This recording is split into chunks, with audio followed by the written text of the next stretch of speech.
And we are excited and honored to bring in the 38th governor of the state of Illinois, Jim Edgar, for a conversation this evening. Governor, good evening. Thanks for the time. How you doing? Fine, Patrick. Good to be with you. Well, I want to get. I got to tell you, this is a special night.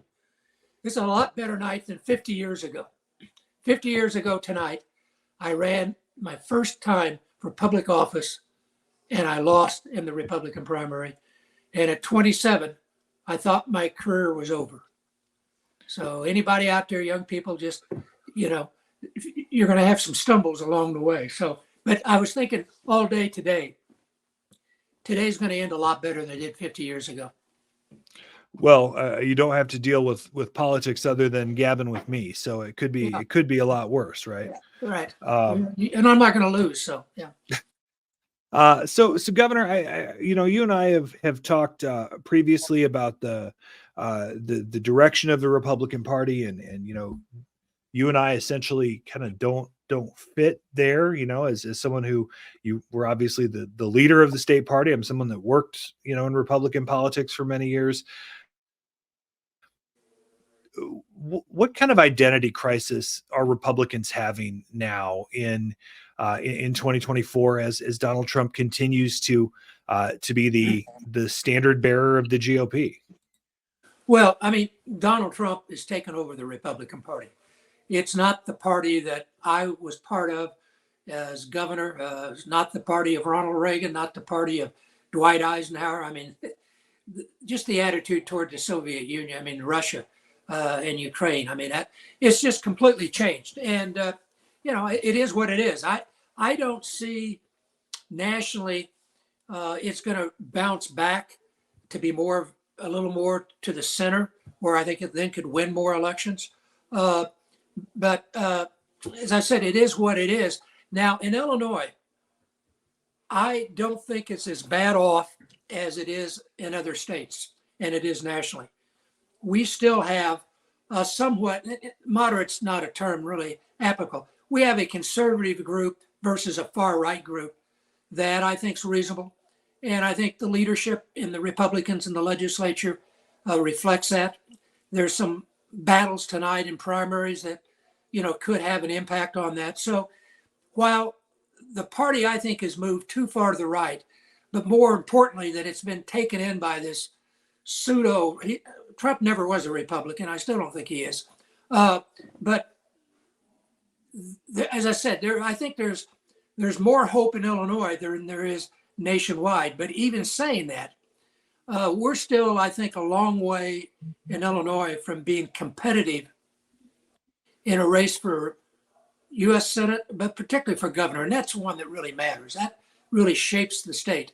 And, I think the debacle we went through a couple of years ago with Bailey, that set us back. And it's going to take some time. And that leads, I think that leads to how Republicans managed to stay relevant in Illinois in the meantime. You've got the party had a terrible time recruiting candidates for congressional races, for legislative races, especially north of I-80, because they know the leader of their party is going to lose Illinois by 1 million votes. It's going to drag them down in the suburbs. But clearly he's so popular in the southern half of the state. He got my home county in Iroquois County. He got 80% of the vote 4 years ago. He's going to do it again. So how do Republicans balance somebody who's so popular with their core, but is so toxic with the swing voters that they need to win in November? Well, we've seen an exit from the Republican Party of a lot of the moderates.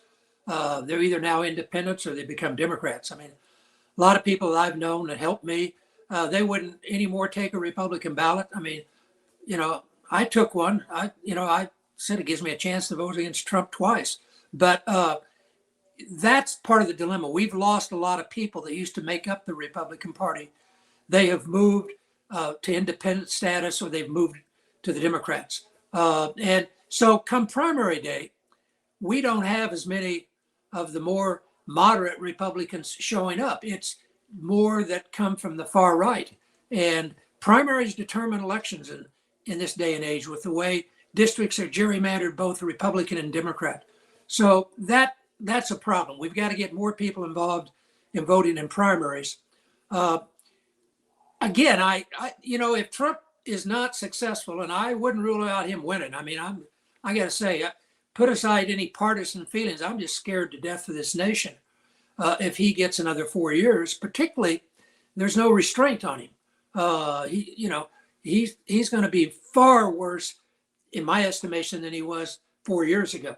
But if he doesn't win, we can begin to kind of maybe rebuild the party. Now, it's going to be never going to come back to where it was when I was governor, even in Illinois.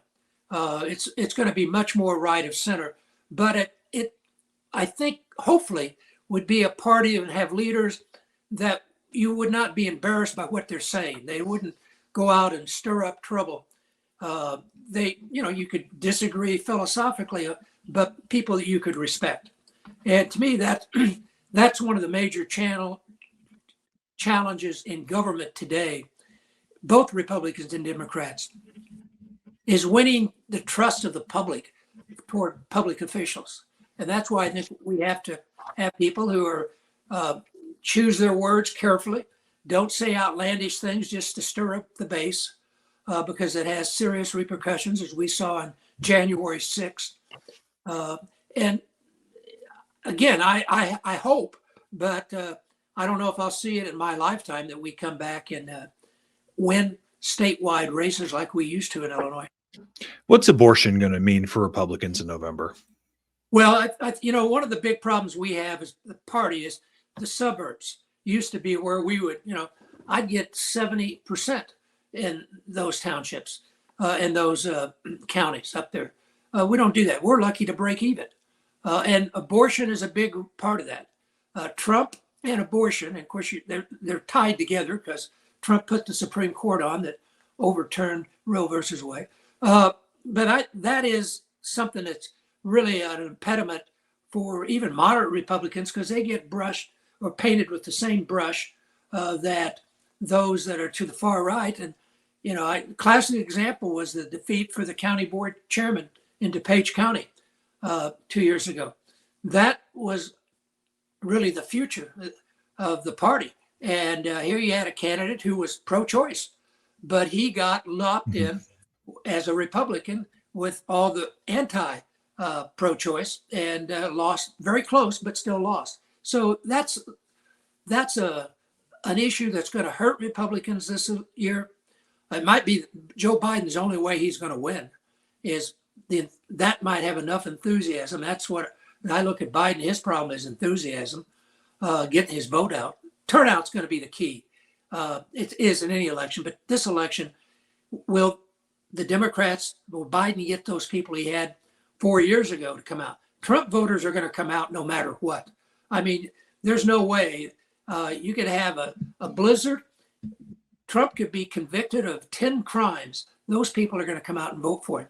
The question is, will that Democratic vote come out, particularly to the left? Are they going to want 100% perfection of what they think a president ought to do? If Joe Biden is only 95%, they may not vote. And that could affect this election. But I think abortion will hurt Republicans. It might save Joe Biden. Before we let you go, give me one thing positive about what you see in Republican politics or politics in general. We can sit here and complain about Trump all day, but I mean, as you look at Illinois politics or in general, what good do you see? One thing I do see good. I mean, I'll say this about the Trump people. They are enthusiastic. They are there. I think they're somewhat misguided, and I think they're following a false prophet. But they do, and a lot of those people had never really voted before. So, that's more people involved in the process. I think the abortion issue showed that you can get people motivated that aren't the Trump people. And hopefully there'll be enough Republicans who maybe agree with a lot of things about Trump, but they would like to win an election. Doesn't do any good to have candidates that you believe in, but they never win elections. I mean, the idea of an election is to win.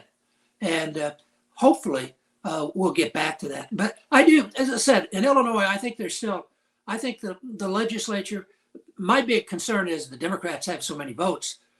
They get sloppy and they do foolish things, and they ignore Republicans don't get an opportunity to be part of it. I mean, I'd much rather see the legislature a little closer divided, so you had to have both parties involved in trying to come up with solutions. I think you'd have better programs. But I do think we have a core in the legislature and the Republican Party that mean well and if they could get a few more votes that think the way they do, as opposed to some of those who vote against everything, then I think we could begin to rebuild the party here in Illinois. Jim Edgar, the 38th governor of the state of Illinois, my